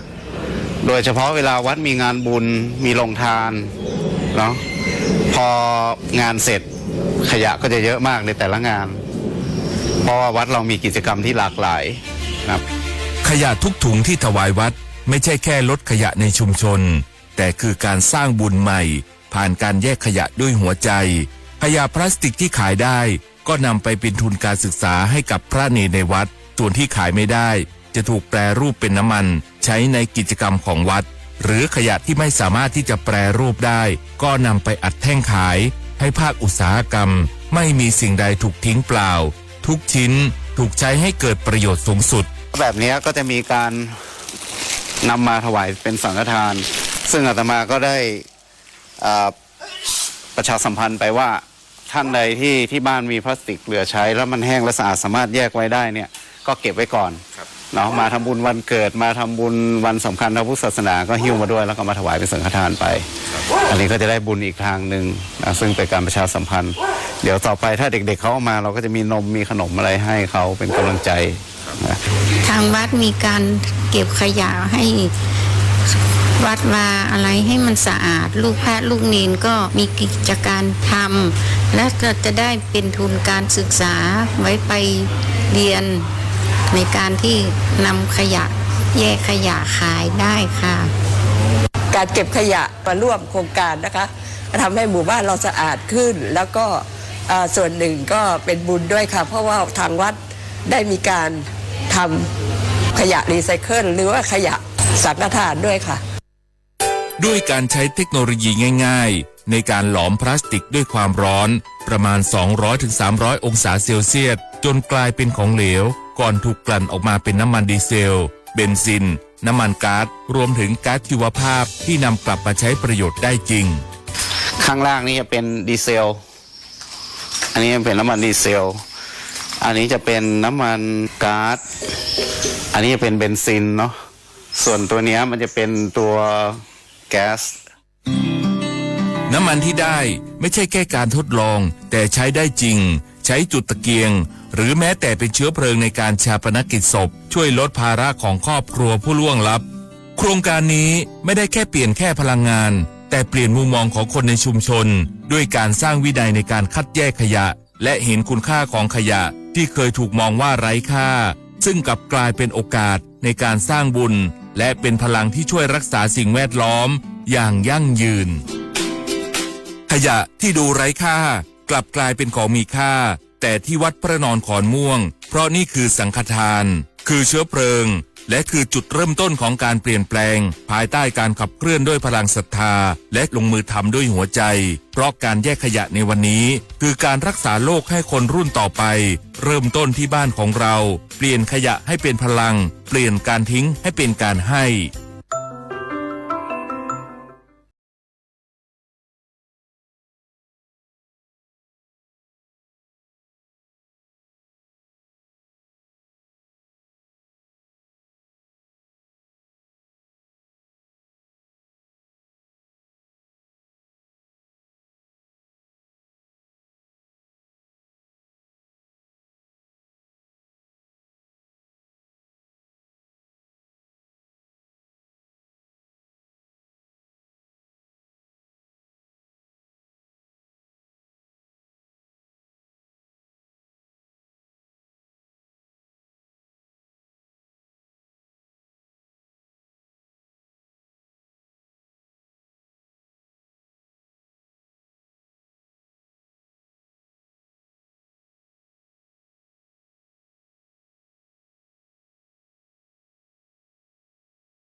เข้าสู่รายการเชียงใหม่ฟ้าใสนะครับทางสถานีวิทยุกระจายเสียงแห่งประเทศไทยจังหวัดเชียงใหม่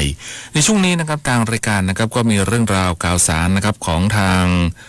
ชลประทานเชียงใหม่นะครับก็ได้มีการเปิดเผยถึงระดับน้ำปิงนะครับที่ประตูระบายน้ำท่าวังตาลตำบลป่าแดดนะครับอยู่ต่ำกว่าระดับกักเก็บน้ำนะครับปกติ50เซนติเมตรก็ได้มีการเดินหน้าในการเร่งระบายน้ำต่อเนื่องเพื่อที่จะรองรับมวลน้ำจากตอนบนด้วยนะครับซึ่งทางด้านของนายเกื้อกูลมณสัมพันธ์สกุลผู้อำนวยการโครงการชลประทานเชียงใหม่ก็ได้มีการตรวจสอบนะครับการระบายน้ำในลำน้ำปิงของประตูระบายน้ำท่าวังตาลตำบลป่าแดดนะครับโดยพบว่าซึ่งระดับน้ำนะครับต่ำกว่าระดับเก็บกักน้ำปกติ50เซนติเมตรนะครับซึ่งทางปตร.ท่าวังตาลนะครับก็ได้มีการระบายน้ำในแม่น้ำปิงอย่างต่อเนื่องนะครับเพื่อที่จะรองรับมวลน้ำจากพื้นที่ตอนบนทั้งลำน้ำแม่สาอำเภอแม่ริมแล้วก็ลำน้ำขออภัยนะครับแล้วก็ลำน้ำแตงนะครับที่กำลังไหลลงแม่น้ำปิงผ่านตัวเมืองต่อไปนะครับนี่ก็เป็นสถานการณ์ของทางประตูระบายน้ำท่าวังตาลนะครับตำบลป่าแดดนะครับแล้วก็ทางรายการนะครับก็มีเรื่องราวนะครับข่าวสารนะครับที่นำมาให้ท่านผู้ฟังได้ติดตามรับฟังกันนะครับก็เป็นเรื่องราวเกี่ยวกับทางจังหวัดเชียงใหม่นะครับก็ได้ร่วมกับกรมการค้าภายในนะครับที่ได้มีการนำผู้ประกอบการเข้ารับซื้อมะม่วงแฟนซีจากกลุ่มเกษตรแปลงใหญ่ในพื้นที่อำเภอดอยหล่อนะครับซึ่งทางรองผู้ว่าราชการจังหวัดเชียงใหม่นายวีรพงษ์ฤทธิ์รอดได้มีการเปิดเผยนะครับว่าในส่วนของจังหวัดเชียงใหม่ก็ได้ร่วมกับกรมการค้าภายในก็ได้มีการนำผู้ประกอบการนะครับเข้าไปรับซื้อผลผลิตมะม่วงแฟนซี4สายพันธุ์นะครับก็ประกอบไปด้วย R2E2 จินหวงแดงจักรพรรดิและก็งาช้างแดงคระเกตในราคานำตลาดกิโลกรัมละ8บาทซึ่งราคาตลาดปัจจุบันนะครับอยู่ที่กิโลกรัมละ2 ถึง 9 บาทโดยมีเป้าหมายนะครับในการรับซื้อจำนวน 1,000 ตันตั้งแต่วันที่ 24 ถึง 30 พฤษภาคม 2568 นะครับสำหรับการรับซื้อในครั้งนี้นะครับเพื่อที่จะนำไปจำหน่ายในรถโมบายธงฟ้าประมาณ100ตัน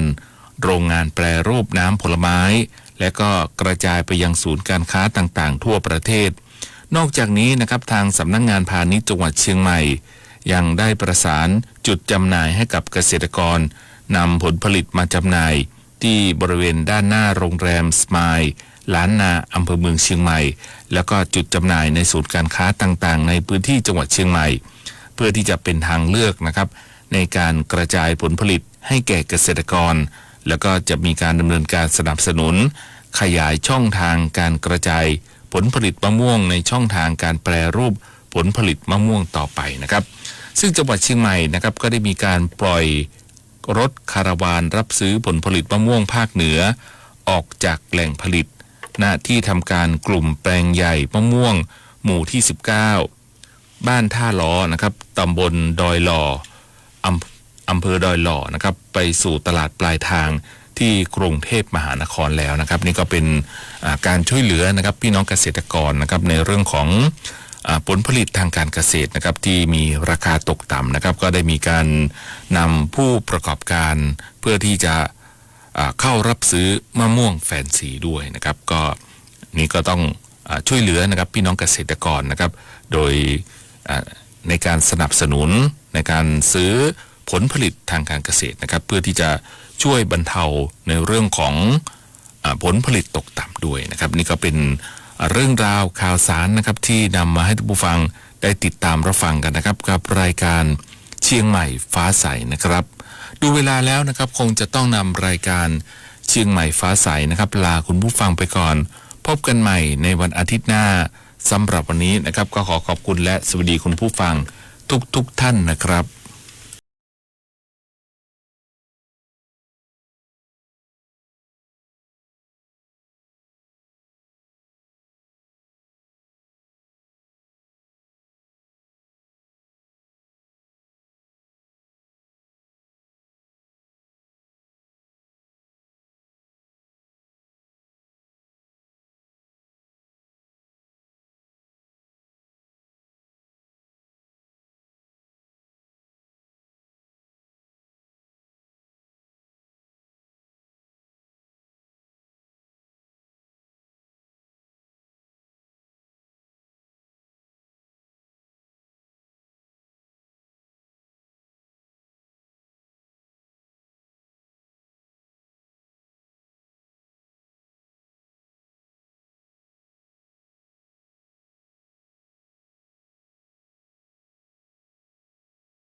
านีวิทยุกระจายเสียงแห่งประเทศไทยและเครือข่ายทั่วประเทศเสนอข่าวต้นชั่วโมง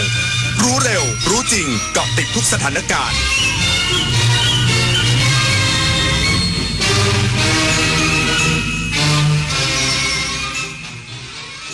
รับฟังข่าวต้นชั่วโมง 16 นาฬิกากับธราวุฒิวิชัยดิษฐ์ครับหลายหน่วยงานเร่งระดมให้ความช่วยเหลือประชาชนที่ประสบอุทกภัยในพื้นที่อำเภอแม่สายจังหวัดเชียงรายหลังน้ำลดอีกสักครู่กลับมาติดตามรายละเอียดครับ ความเป็นไทยหลายอย่างที่พวกเราภาคภูมิใจอาหารไทยผ้าไทยศิลปะลายไทยที่เที่ยวเมืองไทยและต้องไม่ลืมภาษาไทยเพื่อระลึกถึงความสำคัญของภาษาไทยในปีพุทธศักราช 1826 พ่อขุนรามคำแหงมหาราชทรงประดิษฐ์ลายสื่อไทยขึ้นเป็นครั้งแรกให้คนไทยจงเห็นความสำคัญของภาษาไทยซึ่งถือเป็นสมบัติทางวัฒนธรรมอันทรงคุณค่าของประเทศอีกทั้งยังเป็นเอกลักษณ์ทางภาษาที่ควรค่าแก่การอนุรักษ์ให้อยู่คู่ประเทศไทยสืบไปจะเป็นผู้สูงวัยที่ช็อตหรือจะเป็นผู้สูงวัยที่ชิลใช้จ่ายสบายในบ้านปลายชีวิตอยู่ที่คุณแล้วล่ะค่ะรับเงินมาทำบัญชีจดรายรับจดรายจ่ายจดเงินคงเหลือสิ้นเดือนสรุปยอดบัญชีครัวเรือนหรือบัญชีรายรับรายจ่ายจัดทำง่ายลดค่าใช้จ่ายที่ไม่จำเป็นรู้สถานะทางการเงินเพื่อวางแผนการใช้จ่ายอย่างเหมาะสมและเกิดการออมอย่างยั่งยืนเริ่มได้ตั้งแต่วันนี้เตรียมพร้อมก่อนสูงวัยจดไม่จนไม่มีฟันกินอะไรก็ไม่อร่อยกระแสพระราชดำรัสพระบาทสมเด็จพระบรมชนกาธิเบศรมหาภูมิพลอดุลยเดชมหาราชบรมนาถบพิตรก่อให้เกิดโครงการรากฟันเทียมพระราชทานจากน้ำพระราชฤทัยที่ทรงห่วงใยราษฎรผู้สูญเสียฟันแต่ขาดโอกาสในการรักษาให้กลับมามีสุขภาพช่องปากที่ดีมีรอยยิ้มที่สดใสกินข้าวได้อร่อยรากฟันเทียมความสุขพระราชทานถ้าเราไปบริจาคเลือดมันจะดูเท่และถือเป็นการทำบุญด้วยไหมถือเป็นบุญใหญ่เลยล่ะคิดดูนะคนเราสละได้แม้แต่เลือดของตัวเองเพื่อนำไปช่วยชีวิตผู้ป่วยแบบนี้จะรอช้าทำไมรีบไปบริจาคกันเร็วช้าก่อนคือร่างกายต้องพร้อมนอนหลับให้เพียงพอก่อนไหมล่ะได้เลยงั้นเจอกันที่ศูนย์บริการโลหิตแห่งชาติสภากาชาดไทยนะบริจาคโลหิตมั่นใจปลอดภัยทุกภาคส่วนเร่งให้ความช่วยเหลือประชาชนที่ได้รับผลกระทบจากสถานการณ์น้ำท่วมที่อำเภอแม่สายจังหวัดเชียงรายตามข้อสั่งการของนายกรัฐมนตรี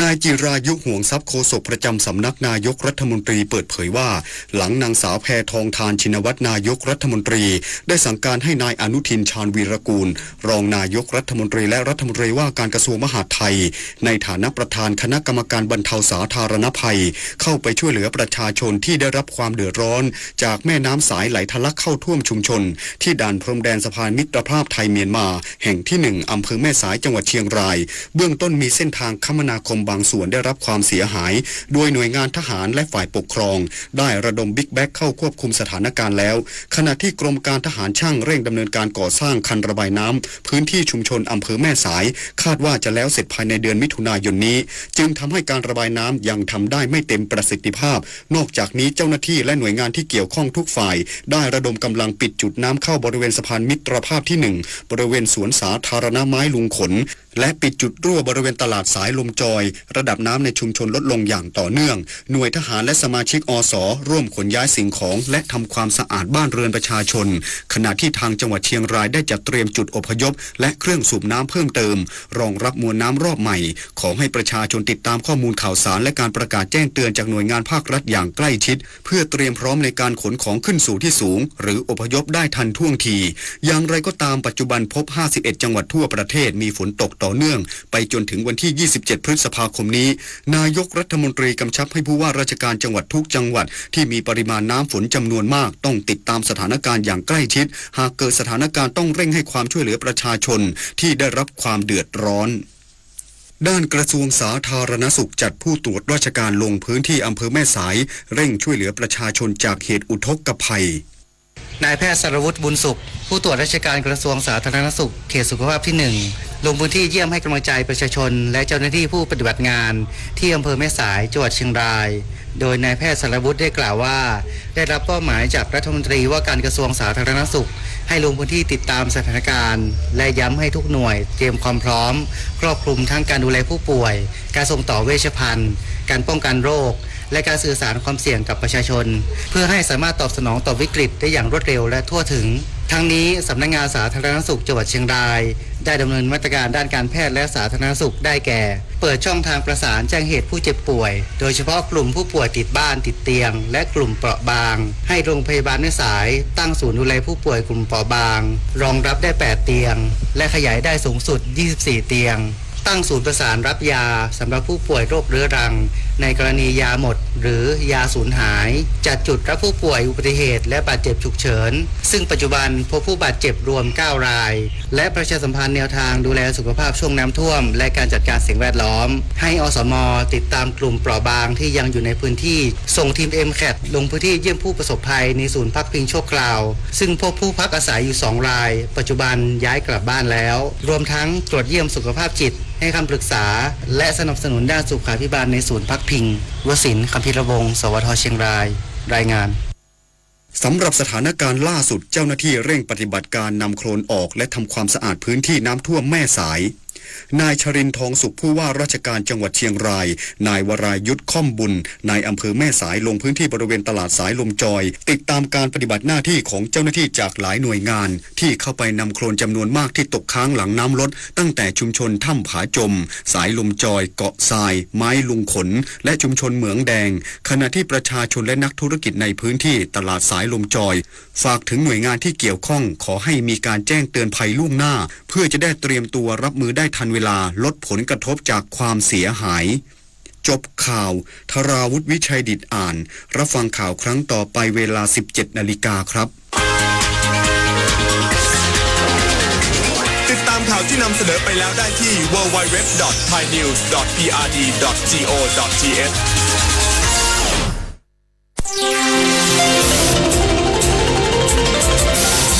วิทยุแห่งประเทศไทยให้ความรู้คู่ความสุข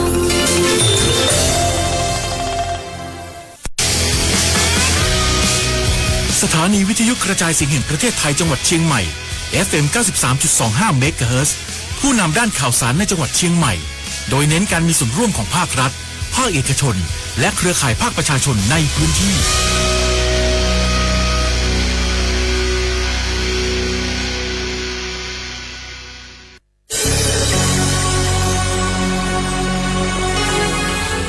เกิดเป็นคนไทยเติบโตบนผืนแผ่นดินไทยจงภูมิใจในความเป็นไทยชาติไทยเรานั้นนับเป็นชาติที่มีความเป็นมาเก่าแก่ยาวนานเรามีภาษาวัฒนธรรมและมีสิ่งต่างๆที่เป็นเอกลักษณ์ให้เราได้ภาคภูมิใจในความเป็นคนไทยเราควรเห็นคุณค่าและมีความรักชาติหวงแหนแผ่นดินอันเป็นมรดกของบรรพชน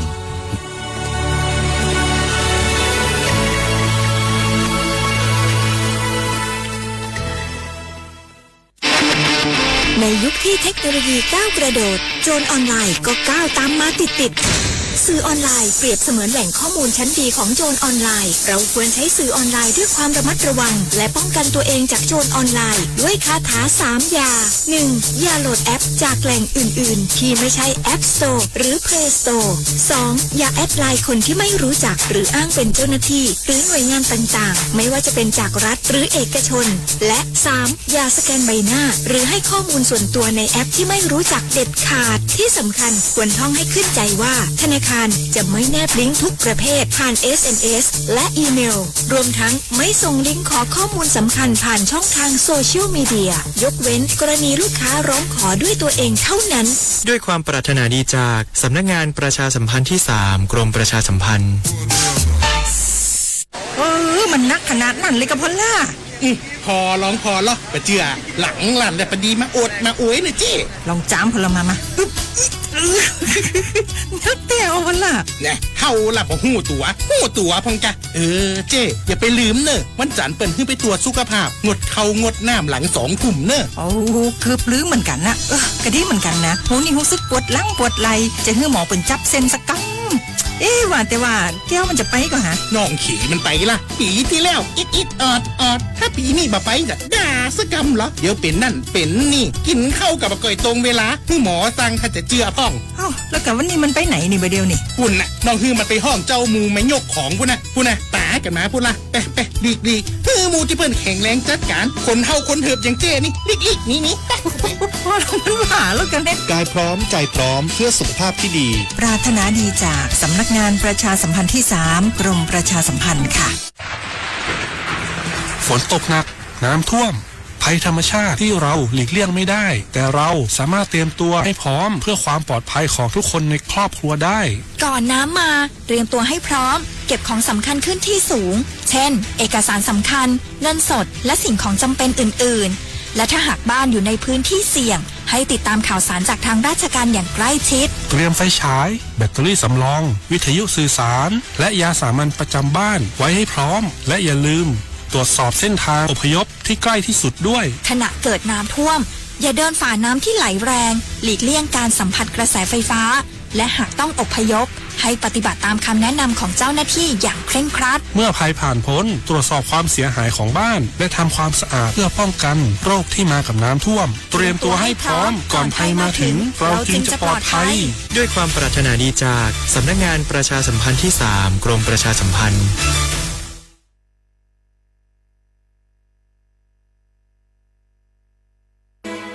สถานีวิทยุกระจายเสียงแห่งประเทศไทยจังหวัดเชียงใหม่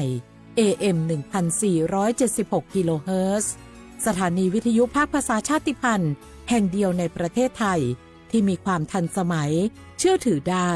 สร้างอัตลักษณ์กลุ่มชาติพันธุ์สู่สากล